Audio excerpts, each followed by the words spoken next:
Hello, everyone. Redcoat here. I got Santir here with me. Say hello, Santir. Hello, Santir. The kidder. This guy. He's a cad. And today we're going to be talking about boss design in video games, specifically the concept of what are bosses for, some different versions of design that seemed kind of bad, some that seemed pretty good, and certain things that we can try and do to improve that in the future. So let's start with what is a boss for in a game? So, Santir, what do you think on that?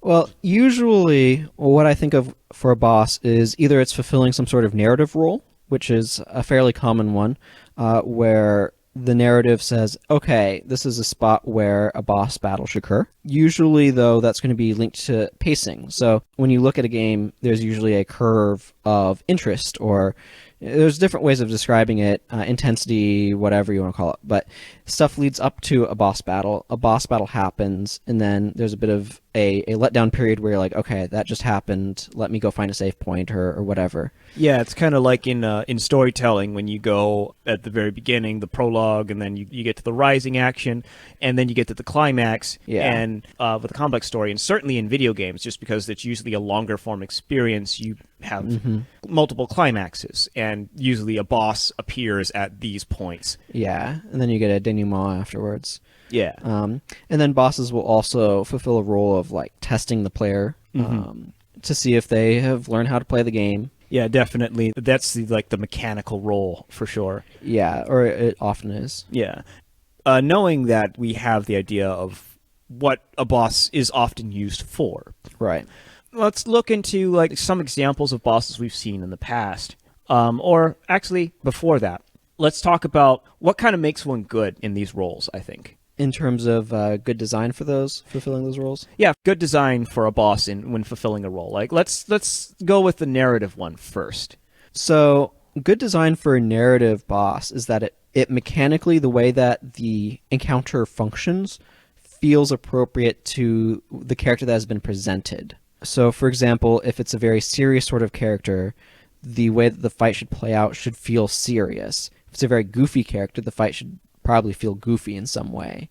So that would be things, for example, like managing the tension, making sure that it's not doing weird bugs. Yeah. I mean, that seems kind of obvious.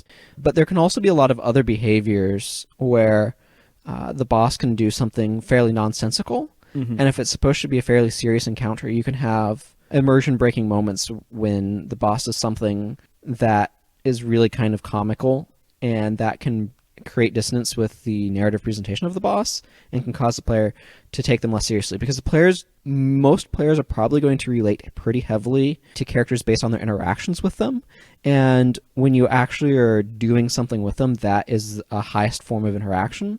So seeing the narrative presentation of the character, what they do in cutscenes or dialogue or whatever, is one level, but then when you're actually interacting with them, it's another. So it's the difference between, say, talking with someone about soccer or playing soccer with them.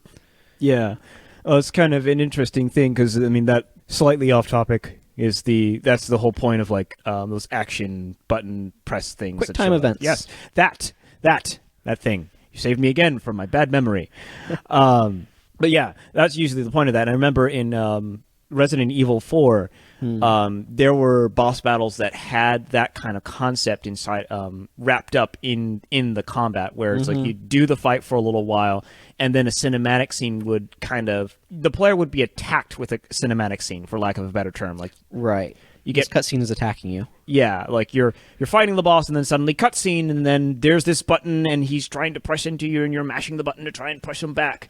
Yeah. And there are actually plenty of examples of these being done well and these being done poorly. Yes. But it is definitely one of the ways to keep the narrative interactive during a fight if you need something special to happen. Yeah, particularly if you need something that's outside normal game functionality to emphasize some sort of action or to try to make it feel more special or unique.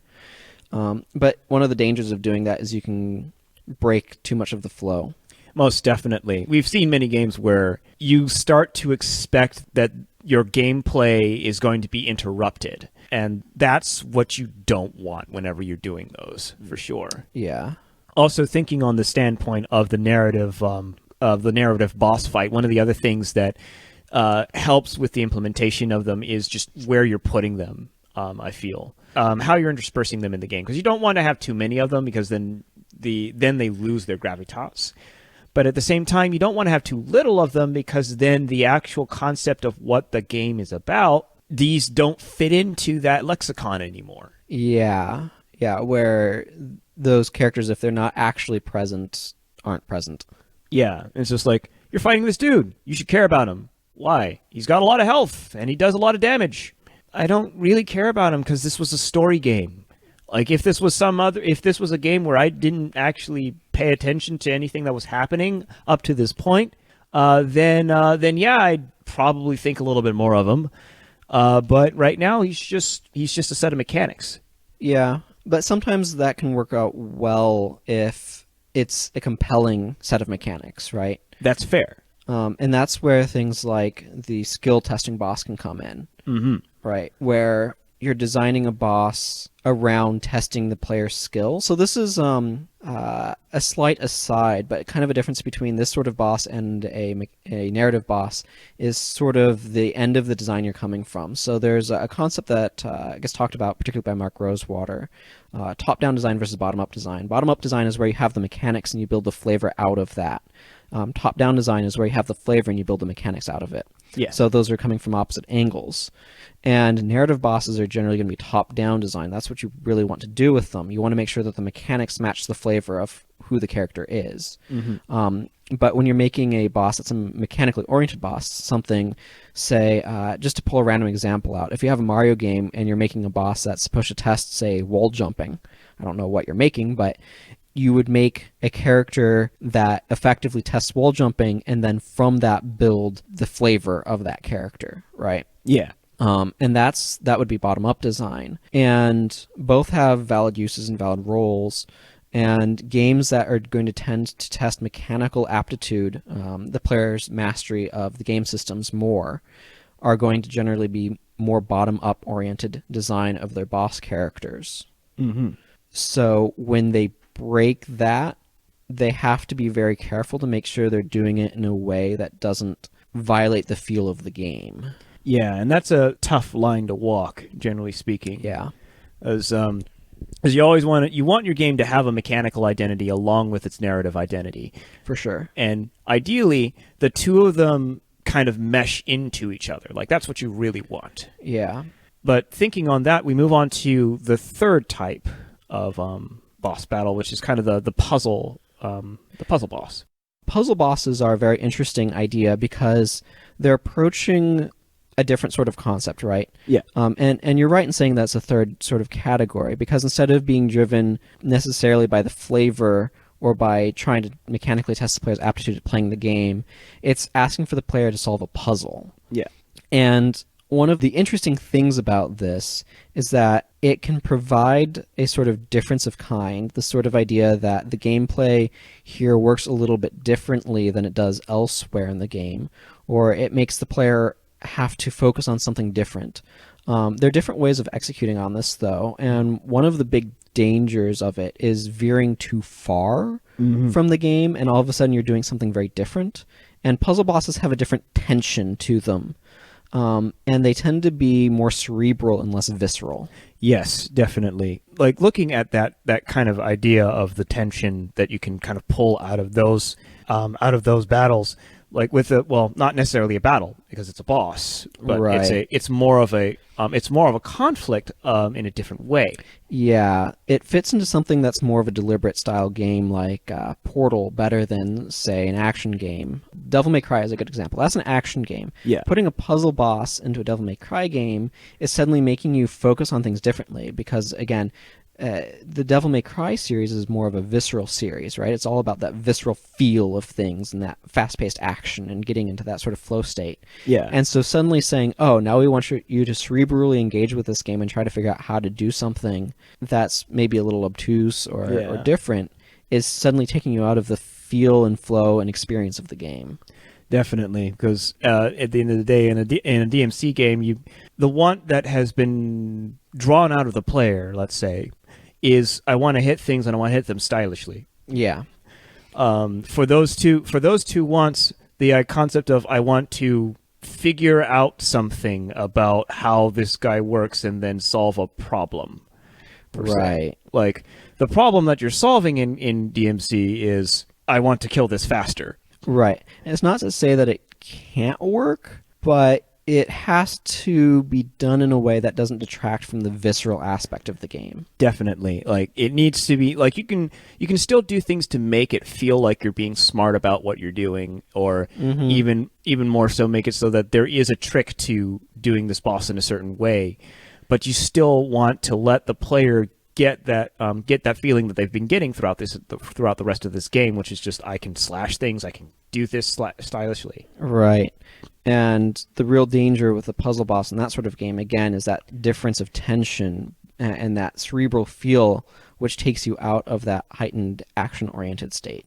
Yeah, thinking of a puzzle boss that I feel is one of the best examples of this, it's Mr. Freeze from the Arkham City, I think. Yeah, Arkham City. Because first off, we're in a game that you are exploring a lot. You're trying to, what's the word? You're a detective? Yeah, you're a detective, yes. You are inclined to find clues and try and figure stuff out. That is what the game is about, because you're Batman. Yeah. It has that element of cerebralness to it, right? Yeah.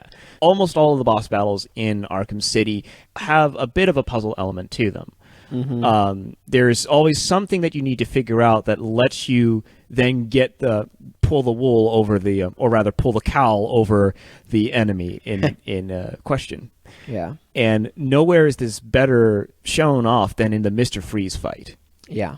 For those unfamiliar with the battle, a quick summary of it. You encounter Mr. Freeze in a room covered in ice, and you have different ways of performing takedowns. These are actions that for normal enemies one-shot them, but the idea being that instantly locks them out. But what happens in this fight is that you use a takedown against Mr. Freeze, and he does something to the room that prevents you from being able to use that particular takedown again, and so you have to use a set number of different takedowns to actually beat him. So he makes you figure out how to use your environment to beat him, which is a very interesting puzzle to solve. It's a very interesting puzzle to solve, and it's also very narratively accurate to the subject matter in question. Because whenever Batman beats Mr. Freeze, in like if you read it in the comics or you see it in the TV shows, it's always because he outsmarts him. Because Freeze is usually kind of a cold tank, generally speaking. He's basically in a mech suit. So Batman always has to outwit him in some way, and this was one of the best examples of a designer figuring out how to make it feel like the player is outwitting this character. Yeah. So on the note of like the puzzle boss, and one of the concepts we'd had come into here was the idea that one of the issues you can run into is that you change the gameplay up a bit too much.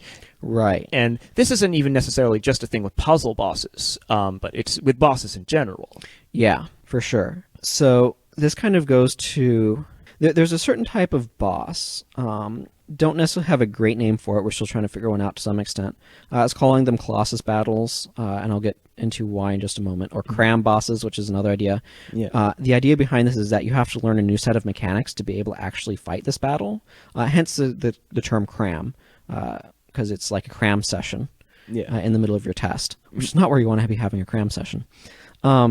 And the reason why I initially called it Colossus Battles was actually based on Castlevania Lords of Shadow, the first one.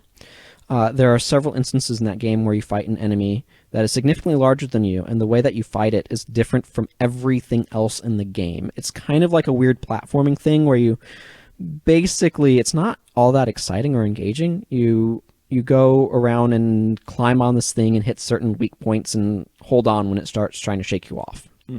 And so that's why I call it Colossus Battles. The other reason is because often this is done with enemies that are significantly larger than the player, hence Colossus as well. One of the traps that often happens with this is you make something where it's very epic looking, but then because of the size difference, you have no good way of actually allowing the player to engage in battle. So you have to come up with a different set of mechanics to be able to do it. And that's what they did here, is they came up with a different set of mechanics where you climb over this enemy and hit certain weak points. But this sort of thing is not limited to these oversized bosses and can really be applied to any boss where, for whatever reason, it so greatly changes the gameplay, so orthogonal to the standard method of play, that you have to learn a new set of skills just to fight the boss in the middle of the battle.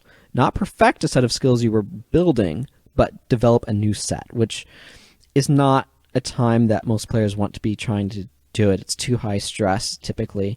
Or you can make it too low stress, too. Yeah, well, it makes me think of the end of Kingdom Hearts. Yeah, I think it's okay to spoil some stuff about that. It's been a while since that game came out. But yeah, at the end of Kingdom Hearts, you end up in this battle with this giant spaceship kind of thing. Okay.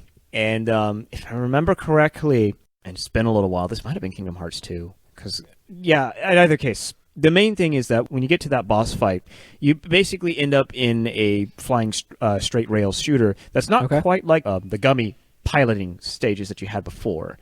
Because in those ones you had, well, basically those ones played out like a very slow and somewhat cumbersome version of Starfox. Okay. And for this, it was just basically you're taken around the ship and you basically just kind of fire at the things that you need to fire at, and the things come at you so slowly that you can react to them really easily. There was never really a scene quite like this anywhere else in the game. Actually, when you brought that up, it reminded me of Kirby 64, the Crystal Shards. Yeah. With the O2. O2, yes. I remember that fight. Yeah. Basically, it goes from being a 2.5D platformer, side-scrolling sort of platformer, with power combination mechanics that were really cool and I'd like to see it again, please, Nintendo. Anyway, this final boss battle suddenly turns into, like, I forget the name, but basically it's a back view of Kirby, and you are now flying around the screen and shooting with a projectile weapon. That makes me think of Welcome to the Fantasy Zone, Get Ready, Space Harrier. Yes, that's the name. I always think of that before I think of the name. But yeah, I remember that fight.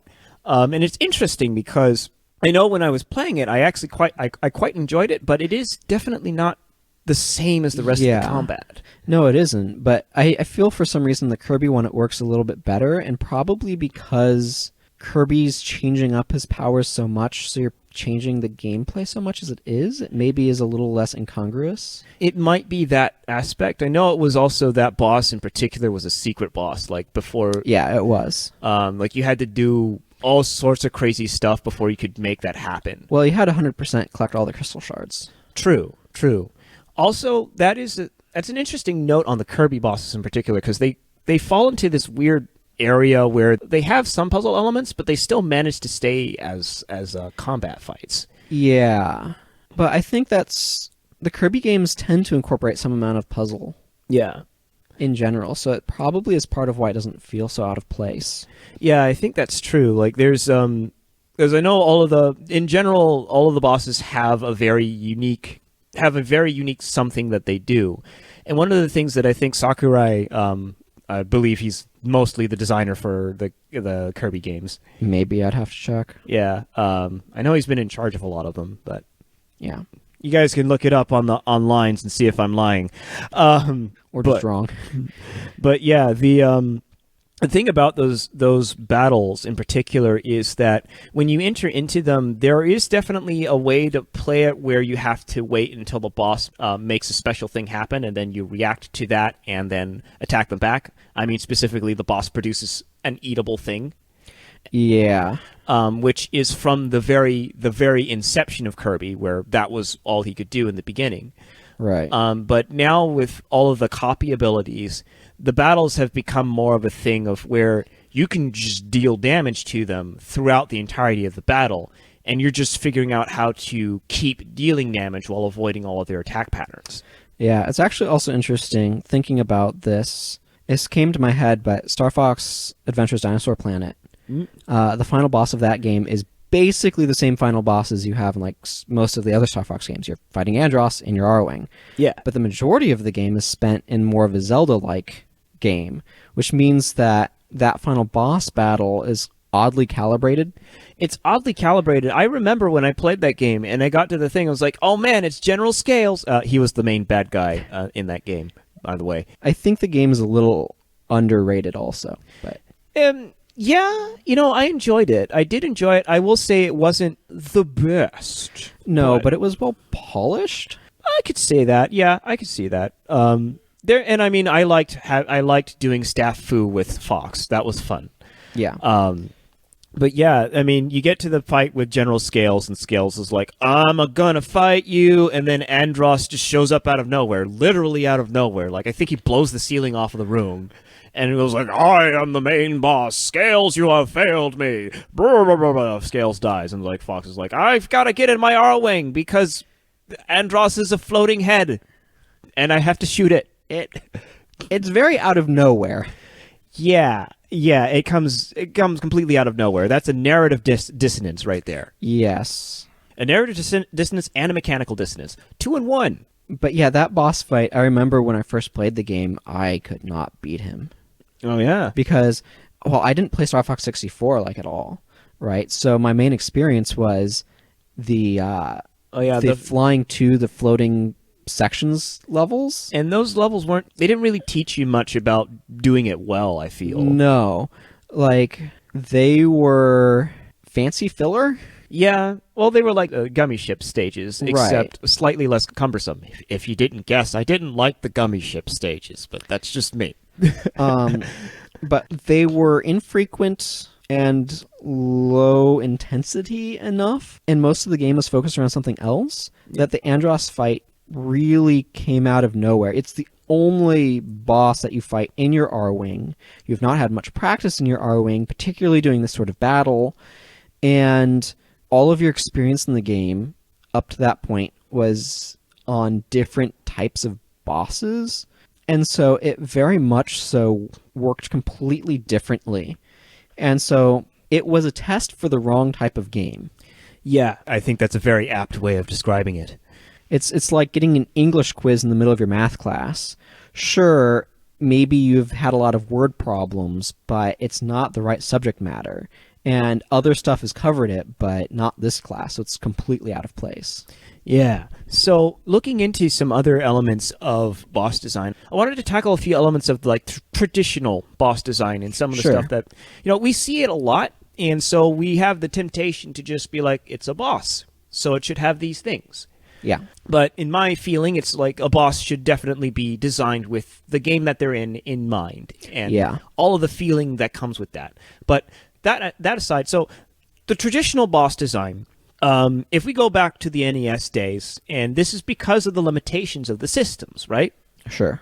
The original boss design was usually the boss had something very simple they did. They usually had way more health than a normal dude. And it was just, they do a thing, you figure out what their pattern is, you react to it, and then you rinse and repeat, usually with the magic number of 3. Yeah, very pattern-driven, right? Yeah. And this is a thing that, it sufficed at the time. Yeah. You go back and you play those games, and I'm not going to say I defy you to find enrichment in those boss battles, because someone will, but I would hazard that those boss battles don't feel quite as engaging as some of the better design stuff that we've seen to date. Yeah. Like a lot of those traditional Mario bosses, for example, they're very simplistic, and the challenge on them is mostly, do you know what to do? And at this point in time, a lot of, especially more entrenched gamers, know what to do. And so there's no real challenge anymore. Yeah, and that's one of the other parts of it, because it's basically a dumbed down puzzle boss. Yeah, it really is. So it's a puzzle boss that after you solve the puzzle, you have to do it again. And again. And it's like, at this point, it's like, no longer is this boss something that you really feel like you want to interact with, because you've already done the good part of the interaction. Yeah, it's when you know how to beat it, and it's just the execution. And what can become very frustrating is if it's a long period of time between when you can perform the execution to try to actually take positive action towards beating the boss. There's nothing more frustrating than a boss that can't kill you because you know how to avoid it, all of its attacks, and you just have to slowly whittle it down. Yeah. It's that thing of where, yeah, I know what you're doing, and I'm just gonna... Okay, come on. Okay, we're done. Okay, I got you. We're done. No, you still have... You have another form that does the same thing, like, slightly faster. It's the 1,000 Punch Man problem. Yeah, yeah. Instead of one punch, it's just... One punch! I love that anime. A lot of people do. Yeah. On that note, though, that makes me think of another boss from the past, although he's not quite a traditional boss, but it makes me think of... In Bomberman 64, there's a boss... there's several bosses in that game that I really like, because there's this unified design concept that they follow. So Bomberman 64, like most of the Bomberman games, is about a dude who plants bombs. And you use those to get through mazes. 64 was unique in that it was in the 3D realm, so your mazes had that third dimension to them. Sure. So you were already in this mode of, I want to try and figure out how to get through this. And that was the whole crux of the levels. That was what made them interesting, was figuring out how to get through them and then figuring out how to get your gold cards. A slightly more cerebral game. Yeah. So then you're like, okay, so what does a boss for a game like that look like? We've had plenty of cerebral games before that kind of have a boss that shows up, but they usually end up into the traditional puzzle sense. Right, which makes sense. Yeah, it makes sense from an approach standpoint, but your implementation has to match, has to make it feel good. So one of the things in Bomberman 64, what they did with their bosses was, granted, you're already using a very cumbersome method of attacking them because they're usually a very active thing that either flies around whatever precarious thing you're standing on, doing their moves, and you're just trying to survive long enough to put a bomb on them. Sure. So immediately you already have this aspect of, I need to figure out how to get a bomb on this dude. How do I do this? And usually the boss has a pattern that winds up in them putting themselves just in place for you to do that. And so that's the initial solve. It's a non-trivial solve because you have to make sure you don't kill yourself with your bombs. You have to make sure you time them right. There's a bunch of stuff that happens there. Yeah, that you're recognizing where it's at so you can be in position, that sort of thing. Yeah. But on top of that, the gold cards weren't just limited to normal play. Bosses had gold cards that were associated with them too, which meant that on top of solving the boss battle, solving how to kill this dude, basically, with your bombs, you also had to figure out, how do I get the gold cards off of this character, off of this dude? So that meant usually you had to figure out how to blow off a specific part of them or how to knock them out in a specific way. Because you could knock them out with big bombs, but you had to figure out when they were susceptible to this. Sure. And so the boss battle itself becomes a puzzle, and the thing of it is that every time you get a gold card, you damage the boss, which varies up how you're actually fighting them. And so it gives an additional amount of replay value to the boss that you wouldn't normally have. It adds an additional optional puzzle layer. Exactly.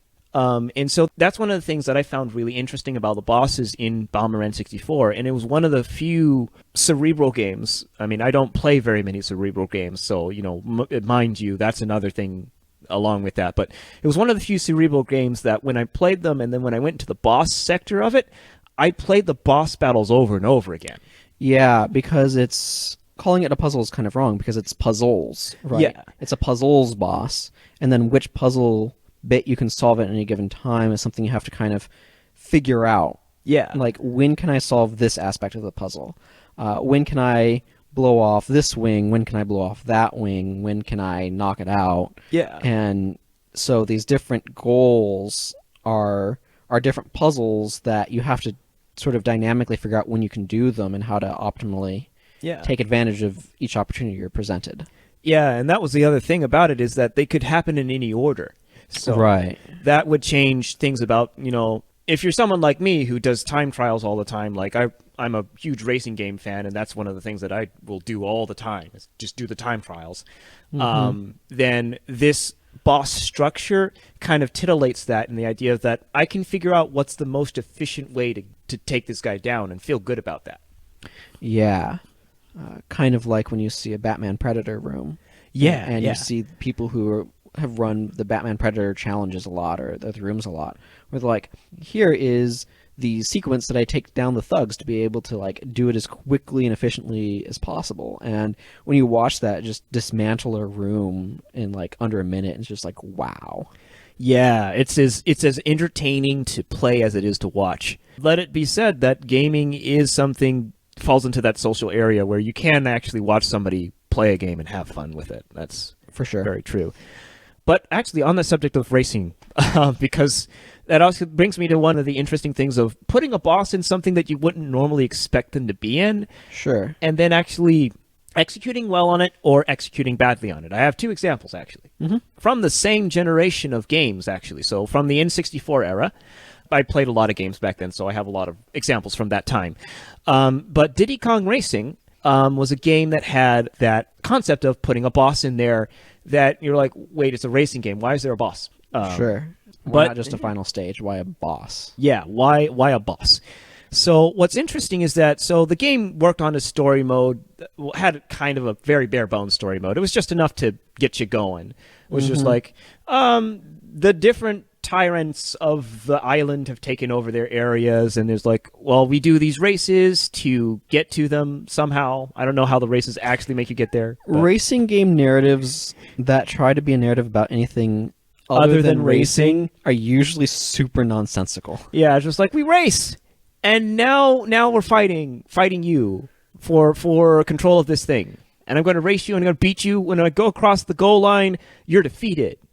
I don't know how that works, but hey, card games on motorcycles. Anyway, Almost makes more sense. so in Diddy Kong Racing, you get to the last race, and it's against the big bad, and the big bad's like, I'm gonna beat you in a race, and you're like, okay, why does this challenge actually match the rest of it? Because it actually does match the rest of the game. It's a 1-on-1 race as opposed to the 8-on-1 race, so it's a slightly different thing, but it's still a race. Which means that you're still inside of the area that you need to be for your boss to make sense. But on top of this, the boss is a challenge because he's bigger than you. As soon as he catches up to you, he basically runs you over, and you have to figure out how to get back to him in that way. Right. And then he's big, so he takes up a lot of space on the road, so it's hard to get around him, too. Yeah, so you have to figure out how to deal with that as well.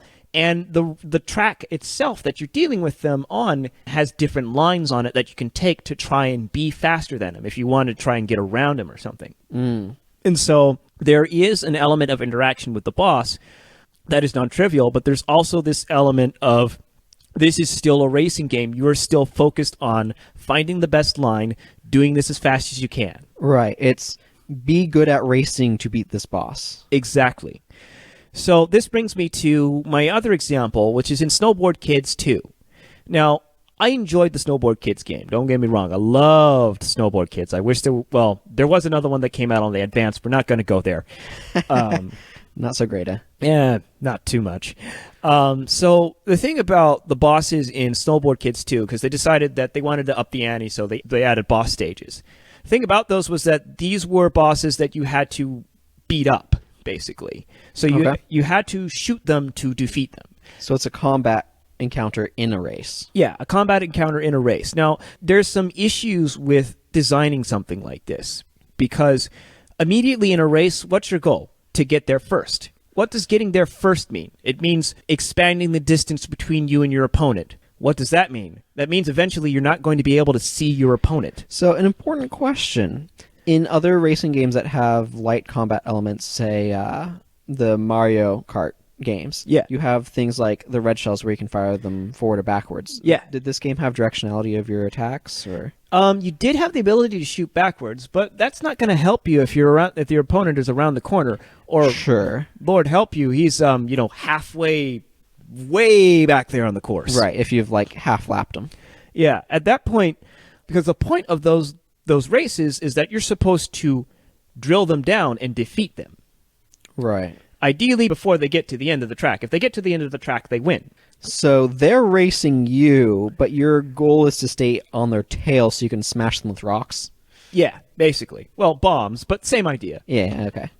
That's an unfortunate dichotomy to have, because already the game isn't really about shooting people. Like, you do get those abilities. You get the ability to knock people out, but you're using that in service of getting ahead of them. Right. It's more banana peels or whatever in Mario Kart, right? Where what you're doing is you're trying to cost them time so you can pass them the race, as opposed to knock off some arbitrary amount of health. Exactly. In contrast to another racing game that had some boss battles in them that were more to how those games worked, was the F-Zero X, or rather F-Zero GX, excuse me, not X.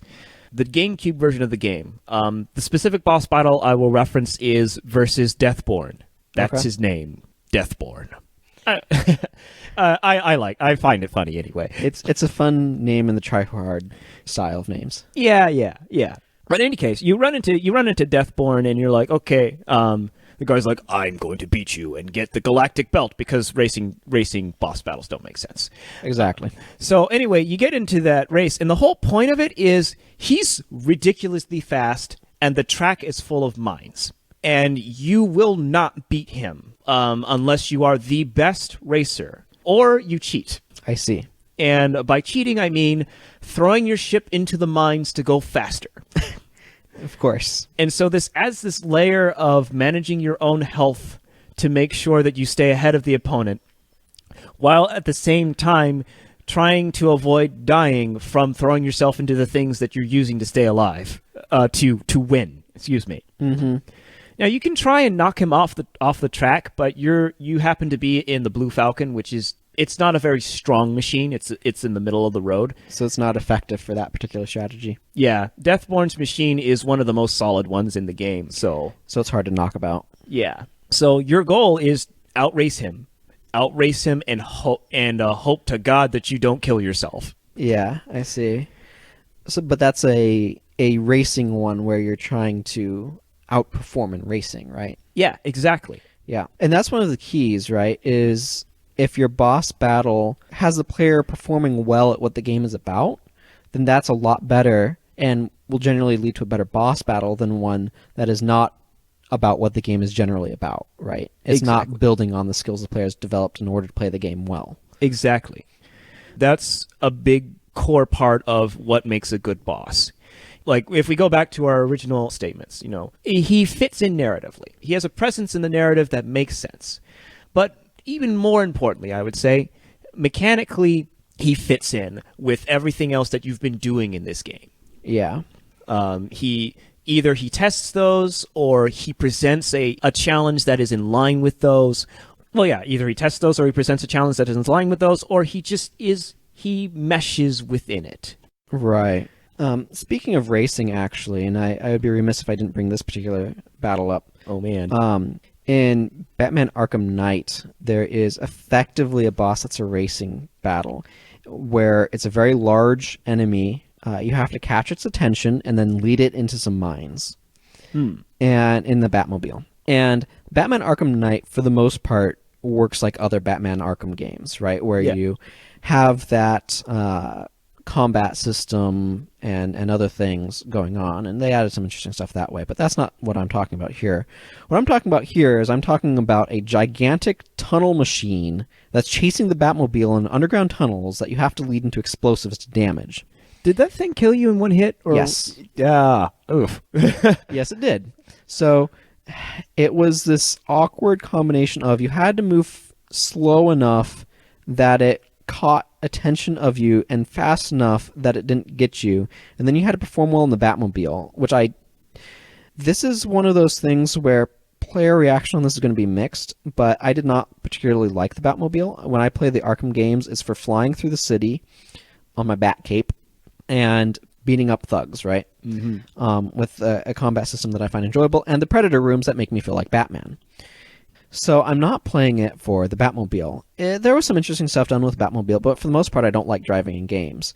And so when there's an entire boss battle centered around this, it was not necessarily out of place in the game from the standpoint of being a... Like, it was representative of some of the stuff that you did in the game. Right.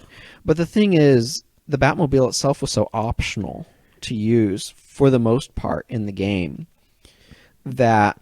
Making you required to suddenly be good at using it in this particular area. Right. Where you have to perform correctly, because if you don't, you have to start over.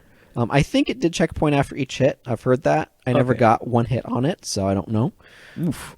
But it's the sort of thing where it's the example that comes to mind is if there was a Mario 64 boss based around crawling. Technically, you can crawl in that game, but why you'd make a boss around is a little bit beyond me. And the problems that I had with this boss were twofold. The first is I'd rather fight the enemy that's driving it one-on-one, because that would have been a more interesting battle. Mm-hmm. But the other is that I detested driving, and then they made a required boss battle around something that's a semi-optional activity in the first place.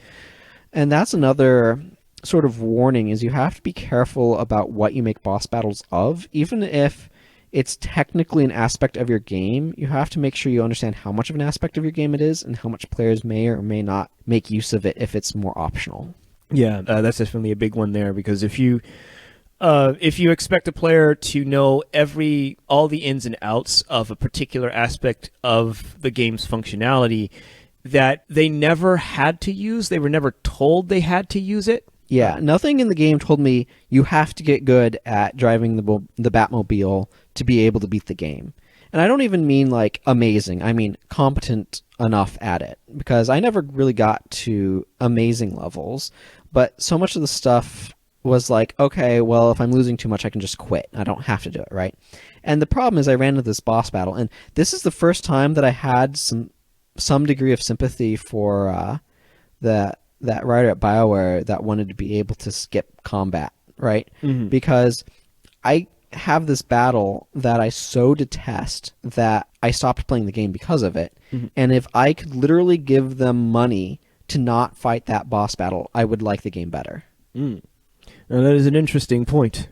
And this should be of note, like, generally speaking, like, well, for myself, it'd be a thing of, it's definitely a sign of let's say, a not very strong design when you get to a part of a game and there's a battle there that's supposed to be a part of the rest of the game, but you just but there's that feeling of just, well, I just want to get past this, get through this, and not that idea of I want to savor this, because that's what you want. Right, and that's the interesting thing about it. And you have to be careful in making boss battles, because it's possible for boss battles to become brick walls. And understanding how important is this boss battle to the playing of the game, how likely is it to be a brick wall, that sort of thing. How much does it tie into why somebody would be buying this game?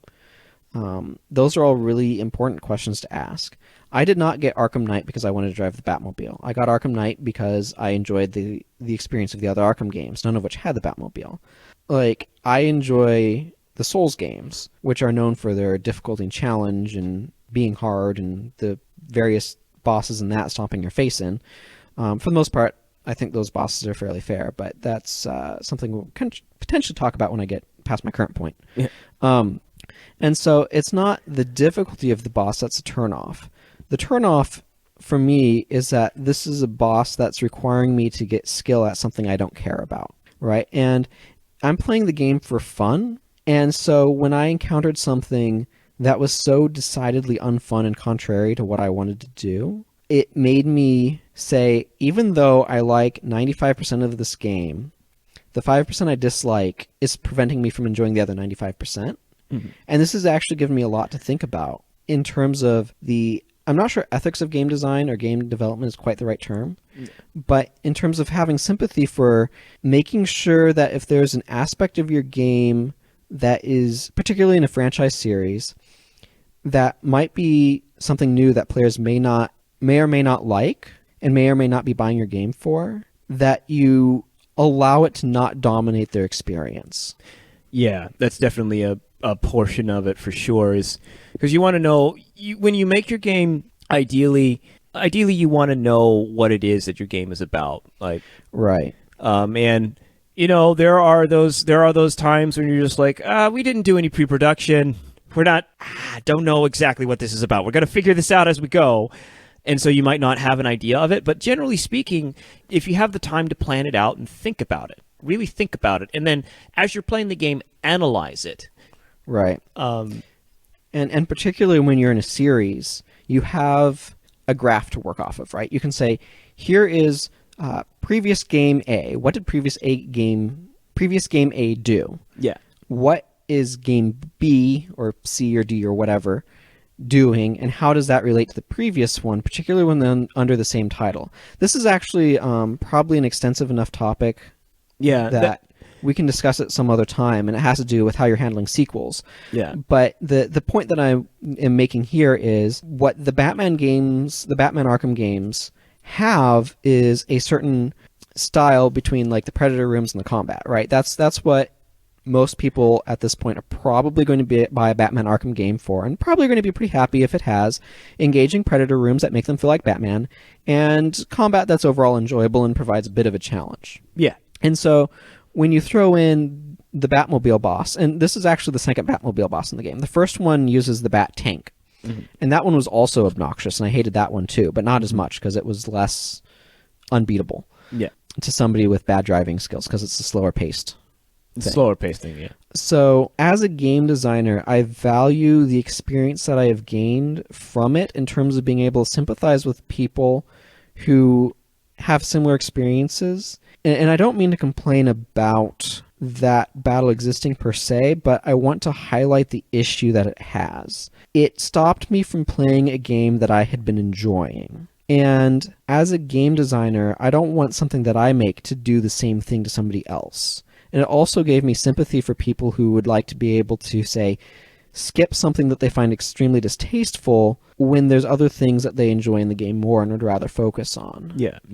And it's that's one of the harder conundrums. But, we can get into that one on another point. Yeah, that particular topic, expounding on it, is probably a good topic for the future.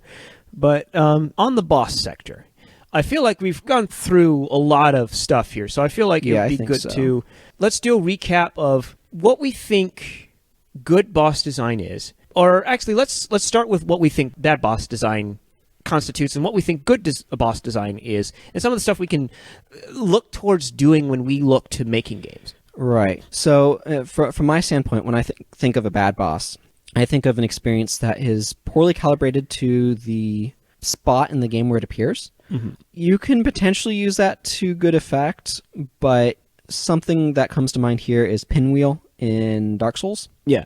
For those who are unfamiliar, you generally will encounter this boss fairly late in the game, and it is only really a challenge when you encounter it early in the game, which you can technically do, but most players won't, making it an extreme pushover.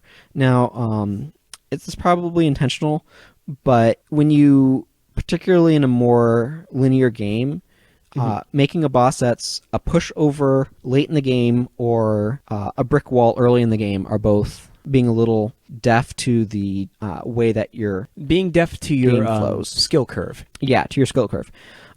So just being conscious of that. And then a bad boss is definitely one that is too divergent from what the game is in a way that tends to leave a very dissatisfying experience. Yeah, I say a bad boss in that regard. A bad boss is something that doesn't necessarily fit into the rest of the mechanical identity of the game. Right. It has its own set of rules that work completely differently from everything else, or sufficiently differently. Yeah. Where a good boss fits in with the overall mechanical feel of the game. Indeed. And reinforces it. And so, yeah, I feel like that's the core there, actually. Yeah. Is a good boss fits into the overall feel of your game from a narrative, from a mechanical. Well, actually, excuse me. Let me reorder that. From a mechanical standpoint, and from a narrative standpoint, and from a skill curve standpoint. Right. It fits into the right spot. Yeah. And just a word of warning: if you're going to make a boss that's substantially larger than the player, wherein the only logical way to engage it is different from the rest of the combat system of the game, maybe reconsider that. Or try to figure out how that can possibly be an engaging experience, particularly if you have a more visceral game. And I think this is actually another very key concept that came out in the course of this podcast. Yeah. Is that sort of visceral versus cerebral Because I think that is kind of a continuum. Yes. Where games can fall on, and make sure that your bosses don't stray too far from the average position of the rest of your game, or it will break feel and tone of your game. Exactly. Yeah, definitely. So, with that, I feel like that we've covered this. I think so. So, in the end, a good boss fits your game's skill curve, fits your game's mechanical identity, fits your game's narrative identity, and doesn't break away from the game's average point on the visceral to cerebral curve. Something like that. Yeah. Yeah, you guys can come up with better words for this. I mean, we're called vernacular games for a reason. In so much as we talk a lot and figure out different ways to say these things. We're all about expanding the gaming vernacular. So if you guys can figure out different ways of saying this better. Particularly if you can come up with a better term than Cram Boss or Colossus Boss for that concept, that would be quite welcome. Yeah. So with that, I would like to go ahead to the sign-off. So, Santir, would you like to sign off? Well, this is Santir signing off, saying have a good whatever time of day it is for you. And this is Redcoat signing off. Play the games you want to play, boyos.